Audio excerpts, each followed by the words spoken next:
Praise the Lord. എല്ലാ ആത്മീയ മക്കൾക്കും നമസ്കാരം. ഇന്ന് നമ്മളൊരു പുതിയൊരു വിഷയത്തിൽ ഇന്ന് നമ്മൾ ചിന്തനമനനം ചെയ്യാനായിട്ട് ആഗ്രഹിക്കുന്നത്, ഇന്ന് നമ്മുടെ ഉപവാസത്തിൻ്റെ 9ാമത്തെ ദിവസമാകുന്നല്ലോ. ഈ ഒരു 9ാമത്തെ ദിവസത്തിൽ മർക്കോസിന്റെ സുവിശേഷം 4-ാം അധ്യായം 21 തൊട്ട് 34 വരെയുള്ള വാക്യങ്ങളെ അടിസ്ഥാനമാക്കിക്കൊണ്ട് നമ്മൾ ചിന്തിക്കാനായിട്ട് ആഗ്രഹിക്കുന്നത്. ഇവിടെ യേശു ക്രിസ്തു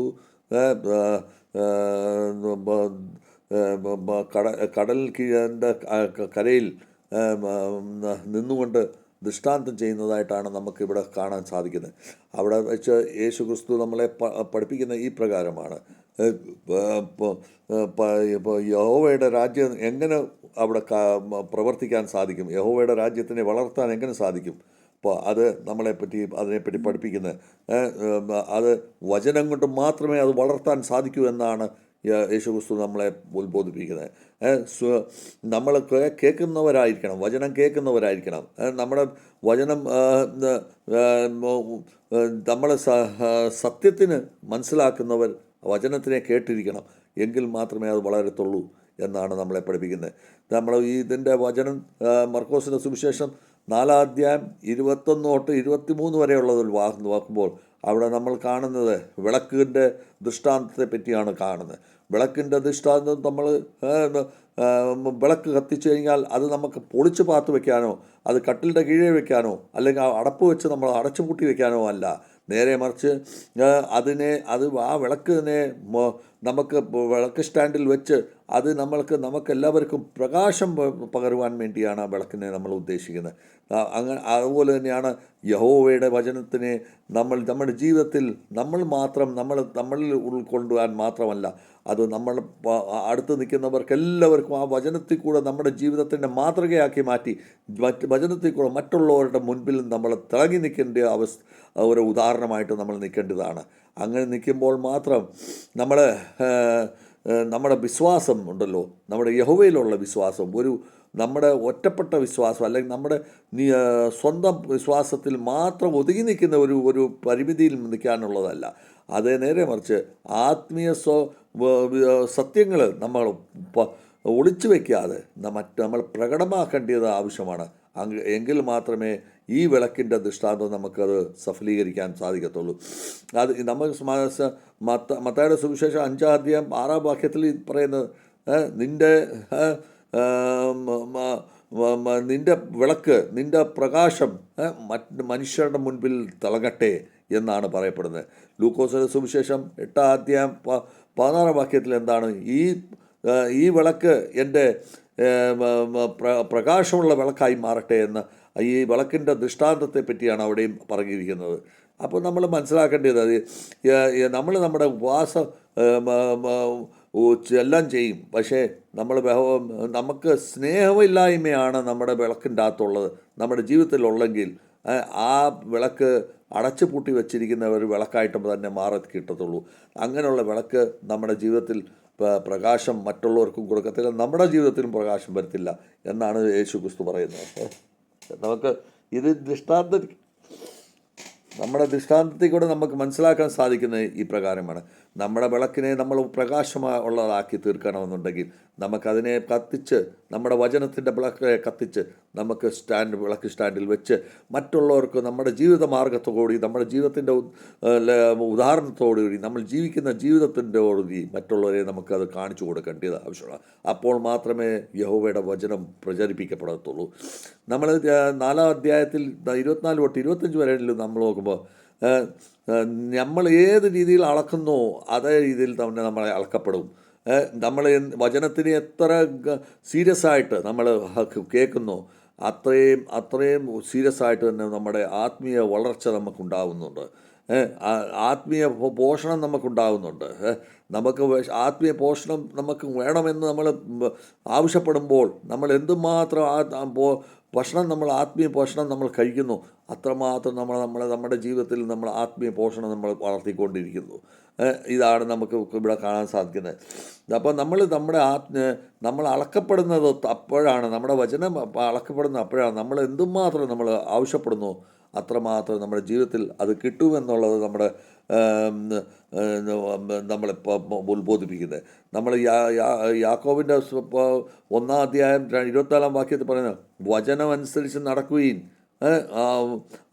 നടക്കുകയും അതിന് അനുസരിച്ച് ജീവിക്കുന്നവനായിത്തീരണം എന്നാണ് പറയപ്പെടുന്നത്. മത്തായിയുടെ സുവിശേഷം 13-ാം അധ്യായത്തിൽ പറയുന്ന ഈ പ്രകാരമാണ്. എന്താണ് പറയുന്നത്? 13-ാം അധ്യായത്തിൽ നമ്മളെ 12-ാം വാക്യത്തിൽ നമ്മളോട് പറയുന്നത്, നീ ആരുടെയിൽ പറയുന്നത്, ആരുടെ കയ്യിൽ വചനമുണ്ടോ അവർക്ക് കൊടുക്കപ്പെടും, അതേസമയം ആരുടെയിൽ ഒത്തിരി ഉണ്ടോ അവർക്ക് ആരുടെയിൽ ഇല്ല അവർക്ക് കൂടുതൽ കൊടുക്കപ്പെടും. അതേസമയം ആരുടെയിൽ വചനം ഉണ്ട് പക്ഷെങ്കിൽ അവൻ അത് ഉപയോഗിക്കുന്നില്ലെങ്കിൽ അവൻ ഉപയോഗിക്കാതെ വന്നു കഴിഞ്ഞാൽ അവൻ്റെ കയ്യിൽ നിന്ന് വാങ്ങിയിട്ട് അത് മറ്റുള്ളവർക്ക് കൊടുക്കപ്പെടും. നമ്മുടെ വചനം നമ്മുടെ കയ്യിൽ നിന്നുകൊണ്ട് അർത്ഥമില്ല. വചനം നമ്മൾ പ്രകാശമില്ലാത്ത വചനമാണെങ്കിൽ അത് ദൈവം നമ്മളിൽ നിന്ന് തിരിച്ചു വാങ്ങിക്കും. അതേസമയം പ്രകാശമുള്ള വചനം നമ്മൾ പ്രചരിപ്പിച്ചുകൊണ്ടിരിക്കുകയാണെങ്കിൽ നമ്മൾ കൂടുതൽ വചനങ്ങൾ നമുക്ക് ദൈവം തന്നുകൊണ്ടിരിക്കും. നമ്മൾ പ്രതിദിനം നമ്മൾ പ്രാർത്ഥനയിൽ നമ്മൾ മുഴങ്ങി നിൽക്കണം. അപ്പോൾ മാത്രമേ പതുക്കെ നമ്മൾ ആത്മീയ ജീവനത്തിലേക്ക് നമ്മൾ ഉറച്ച് പോകത്തുള്ളൂ. അപ്പോൾ നമ്മുടെ വചനങ്ങൾ നമ്മുടെ കൂടുതൽ പ്രകാശം നമുക്ക് തന്നുകൊണ്ടിരിക്കും. നമ്മൾ ഇതിൻ്റെ 4-ാം അധ്യായത്തിൽ 26 തൊട്ട് 29 വരെ നമ്മൾ പഠിക്കുമ്പോൾ അതിൻ്റെ അകത്ത് നമുക്ക് ഈ അരികളുടെ ദൃഷ്ടാന്തമാണ് അവിടെ കാണാൻ പോകുന്നത്. നമ്മുടെ വചനത്തിന് എങ്ങനെ ധാന്യങ്ങൾ നമുക്ക് നമ്മുടെ ജീവിതത്തിൽ വളർത്തിയെടുക്കാൻ സാധിക്കും എന്നുള്ളതാണ് നമ്മളെ അവിടെ കാണിക്കുന്നത്. ഈ ധാന്യത്തിൻ്റെ വചനത്തിനെ പറ്റി കാണിക്കുമ്പോൾ നമ്മുടെ ജീവിതത്തിൽ വചനത്തിൻ്റെ ധാന്യം എങ്ങനെ നമ്മുടെ ജീവിതത്തിൽ വളർത്തിയെടുക്കാം എന്ന് നമ്മൾ ചിന്തിക്കേണ്ടതായിട്ടുണ്ട്. നമ്മുടെ ജീവിതത്തിൽ അതിനെ നമ്മൾ ഇടുമ്പോൾ നമ്മളത് വിതയ്ക്കുമ്പോൾ അത് നമ്മളെ യഹോവയാണ് അതിനെ വളർത്തിയെടുക്കുന്നത്. അതൊരു ആത്മീയ രീതിയിലുള്ള ഒരു വളർച്ചയാണ് അതിൽ ഉണ്ടാകുന്നത്. അതെല്ലാം യഹോവയാലാണ് നടക്കപ്പെടുന്നത്. അതിനെപ്പറ്റി നമ്മൾ 1 കൊരിന്ത്യരിലെ 3-ാം അധ്യായം 6-ാം വാക്യത്തിൽ നമ്മൾ കേൾക്കുന്ന ഈ പ്രകാരമാണ്. അപ്പോൾ പൗലോസ് അപ്പോസ്തലൻ പറയുന്നത്, ഞാൻ വിതച്ചു, അപ്പോലോസ് അതിനെ വെള്ളമൊഴിച്ച് അതിനെ ഒന്നുകൂടെ വളർത്തിയെടുത്തു. പക്ഷേ ഇതെല്ലാം വളർത്തുന്നത് യഹോവയാണ് എന്നാണ് അവിടെ പറയപ്പെടുന്നത്. അപ്പം യഹോവയാൽ ഇത് വളർത്തിയെടുക്കുന്ന ഈ ധാന്യം, വചനത്തിൻ്റെ ധാന്യം നമ്മൾക്ക് വിതയ്ക്കുക എന്നുള്ള ചുമതല നമ്മുടേതാണ്. അതിനെ വളർത്തിയെടുക്കുക എന്നുള്ളത് യഹോവയുടെ ചുമതലയാണ്. അപ്പോൾ നമ്മൾ ഇതിനെ തന്നെ യെശയ്യായുടെ പുസ്തകം 55-ാം അധ്യായത്തിൽ 11-ാം വാക്യത്തിൽ ഈ പ്രകാരം നമുക്ക് കാണാൻ സാധിക്കുന്നത്. എന്താണ് അവിടെ പറയുന്നത്? 55:11 പറയുന്നത്, എൻ്റെ വായി കൊണ്ട് ഇറങ്ങുന്ന വചനങ്ങൾ അത് വെറുതെ അത് പാഴ്വാക്കുകളായിത്തീരത്തില്ല.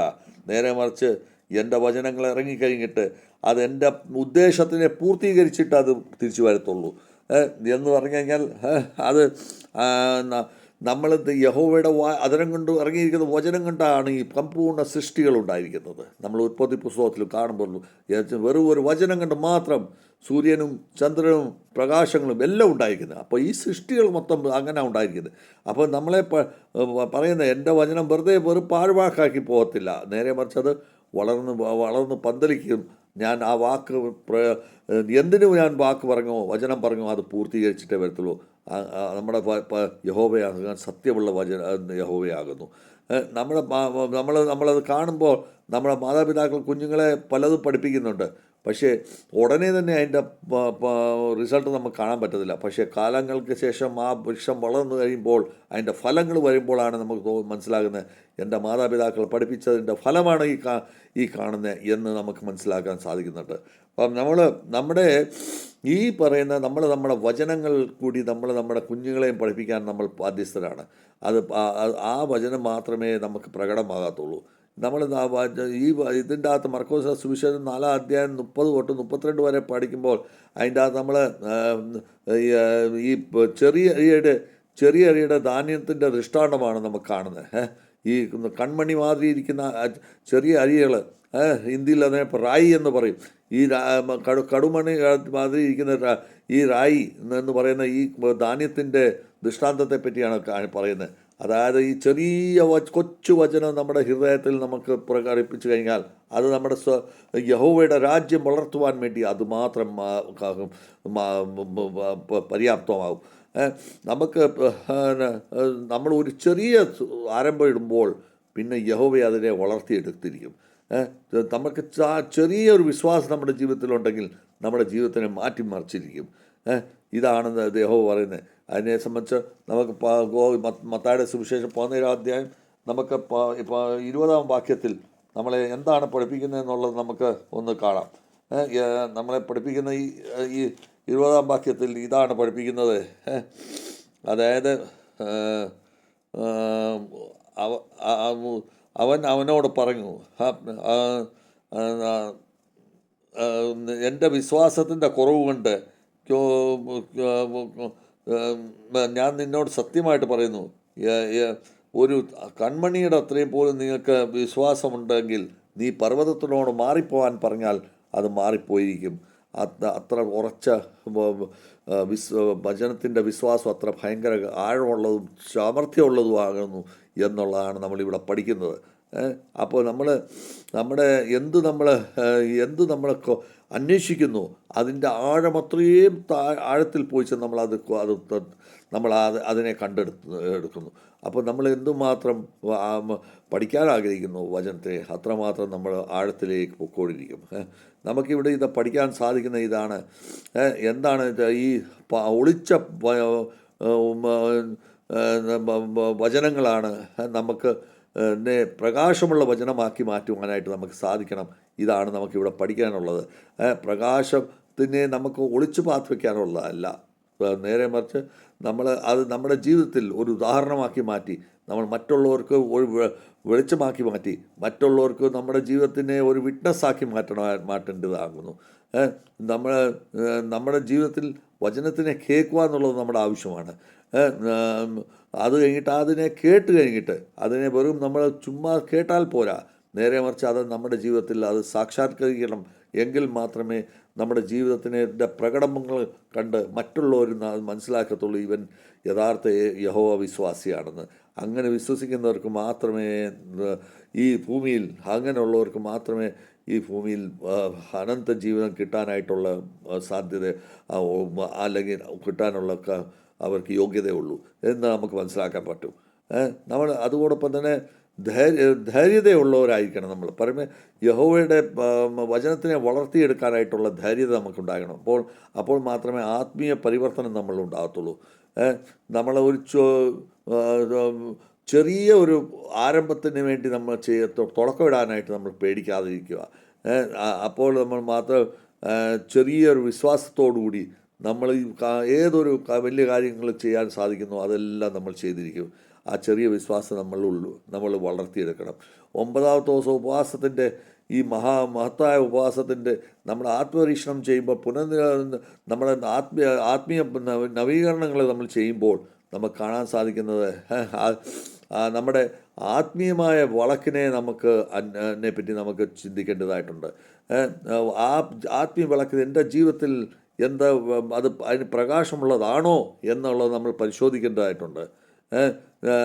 നമ്മൾ നേരെ മറിച്ച് എനിക്ക് കിട്ടേണ്ട പ്രകാശം എൻ്റെ പാപം കൊണ്ടും എൻ്റെ മനസ്സിൻ്റെ കാഠിന്യം കൊണ്ടും എൻ്റെ മനസ്സിൻ്റെ കുഷ്ഠം കൊണ്ടും അത് പ്രകാശഹീനമായി മാറിയിരിക്കുവാന്നോ എന്നും നമ്മൾ ചിന്തിക്കേണ്ടതായിട്ടുണ്ട്.